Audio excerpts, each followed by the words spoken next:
السلام علیکم ورحمۃ اللہ وبرکاتہ۔ ایمان کامل کی نشانی۔ محترم سامعین و ناظرین، رسول کریم رؤوف الرحیم صلی اللہ علیہ وسلم نے ارشاد فرمایا، لا یؤمن احدکم حتی اکون احب الیہ من والدہ وولدہ والناس اجمعین، یعنی کوئی شخص اس وقت تک مومن نہیں ہو سکتا جب تک کہ میں اس کے نزدیک اس کے ماں باپ، اولاد اور تمام لوگوں سے زیادہ محبوب یعنی پیارا نہ ہو جاؤں۔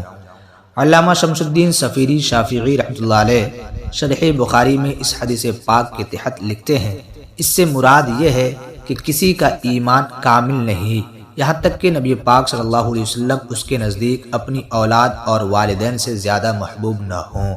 تو جسے حضور نور علیہ الصلوۃ والسلام والدین اور اولاد سے زیادہ محبوب نہ ہو وہ ناقص ایمان والا ہے۔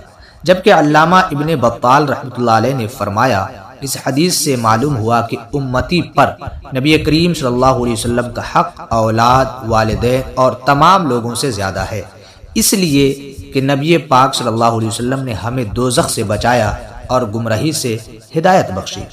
سرکار مدینہ صلی اللہ علیہ وسلم سے محبت کے بارے میں قرآن پاک میں کس درجہ تاکید ہے ملاحظہ فرمائیں۔ چنانچہ اللہ پاک کا ارشاد ہے، قل ان کان آباؤکم وابناؤکم واخوانکم وازواجکم وعشیرتکم واموال اقترفتموها وتجارۃ تخشون کسادها ومساکن ترضونها احب الیکم من اللہ ورسولہ وجہاد فی سبیلہ فتربصوا حتی یأتی اللہ بامرہ واللہ لا یہدی القوم الفاسقین۔ ترجمہ کنز الایمان۔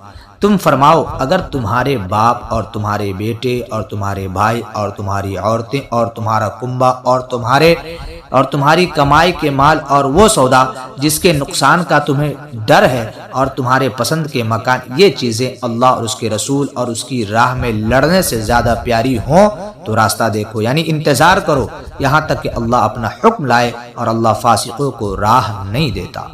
محبت کے مختلف درجات۔ امام شہاب الدین احمد بن محمد قسطلانی رحمۃ اللہ علیہ فرماتے ہیں، محبت کی انتہا یہ ہے کہ بندہ محبوب کی خواہش کو اپنی خواہش پر ترجیح دے۔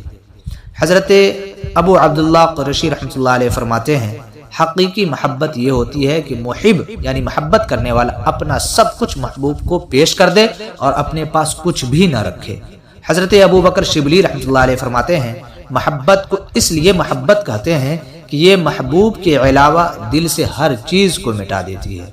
بخاری شریف کی ذکر کردہ حدیث پاک میں والد، اولاد اور تمام لوگوں کا ذکر ہے، مگر اس میں بندے کی اپنی ذات بھی شامل ہے، لہذا اس حدیث سے مراد یہ نہیں کہ والد اور اولاد سے بڑھ کر تو محبت کرے لیکن اپنی ذات کو سرکار مدینہ صلی اللہ علیہ وسلم سے زیادہ محبوب سمجھے۔ اگر ایسا ہوگا تو بھی ایمان اپنے کمال کو نہ پہنچا، جیسا کہ حدیث پاک میں ہے کہ حضرت عمر رضی اللہ تعالی عنہ نے عرض کی کہ میں سوائے اپنی جان کے آپ سے ہر چیز سے بڑھ کر محبت کرتا ہوں، تو نبی پاک صلی اللہ علیہ وسلم نے فرمایا، اے عمر، جب تک میں تجھ سے زیادہ محبوب نہ ہو جاؤں تب تک ایمان کامل نہیں ہوگا۔ تو حضرت عمر رضی اللہ تعالی عنہ نے عرض کی، حضور آپ مجھ سے بھی زیادہ پیارے ہو گئے ہیں۔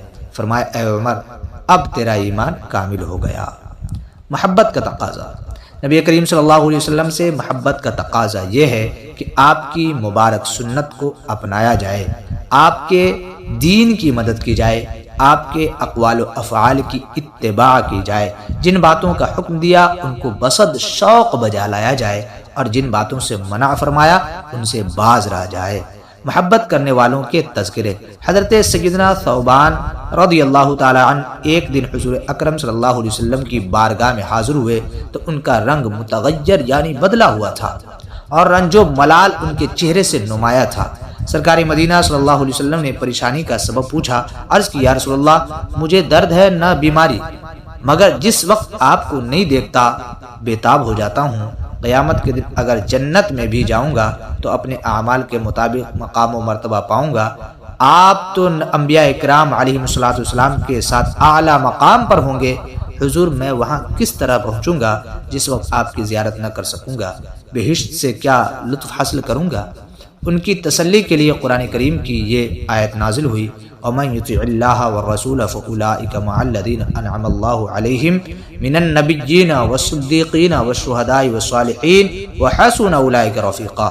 ترجمہ کنز الایمان، اور جو اللہ اور اس کے رسول کا حکم مانے تو اسے ان کا ساتھ ملے گا جن پر اللہ نے فضل کیا، یعنی انبیاء اور صدیق اور شہید اور نیک لوگ، اور یہ کیا ہی اچھے ساتھی ہیں۔ امام سفیری رحمۃ اللہ علیہ فرماتے ہیں، ایک عورت نے حضرت عائشہ رضی اللہ تعالی عنہا سے عرض کی، مجھے نبی کریم صلی اللہ علیہ وسلم کی قبر کی زیارت کرا دیجیے۔ اسے قبر شریف دکھائی تو وہ عورت اس قدر بے تاب ہوئی کہ روتے روتے اس کا انتقال ہو گیا۔ امام مالک رحمۃ اللہ علیہ سے حضرت ایوب سختیانی رحمۃ اللہ علیہ کے بارے میں پوچھا گیا تو آپ رحمۃ اللہ علیہ نے فرمایا کہ جب وہ رسول کریم صلی اللہ علیہ وسلم کا مبارک ذکر سنتے تو اس قدر روتے کہ مجھے ان پر رحم آ جاتا۔ امام ابن شہاب زہری رحمۃ اللہ علیہ کے سامنے جب حضور اکرم صلی اللہ علیہ وسلم کا ذکر کیا جاتا تو آپ ایسے ہو جاتے گویا کہ نہ ہم ان کو جانتے ہیں اور نہ وہ ہمیں جانتے ہیں۔ حضرت عامر بن عبداللہ بن زبیر رحمۃ اللہ علیہم کے پاس جب سرکار مدینہ صلی اللہ علیہ وسلم کا ذکر کیا جاتا تو وہ اس قدر روتے کہ آنکھوں میں آنسو باقی نہ رہتے۔ حضرت صفوان بن سلیم رحمۃ اللہ علیہ کے سامنے جب نبی کریم صلی اللہ علیہ وسلم کا ذکر ہوتا تو رو پڑتے اور اتنی دیر تک روتے رہتے کہ لوگ آپ کو چھوڑ کر چلے جاتے۔ سرشار مجھے کر دے ایک جام لبالب سے، تا حشر رہے ساقی آباد یہ میخانہ۔ اللہ کریم اپنے محبوب کریم صلی اللہ علیہ وسلم کی محبت میں جینا اور مرنا نصیب فرمائے، آمین بجاہ سید المرسلین۔ محترم سامعین و ناظرین، آج بس اتنا ہی۔ ویڈیو اچھی لگی ہو تو لائک کریں، اور چینل پر نئے ہیں تو سبسکرائب کریں اور خوب شیئر کریں۔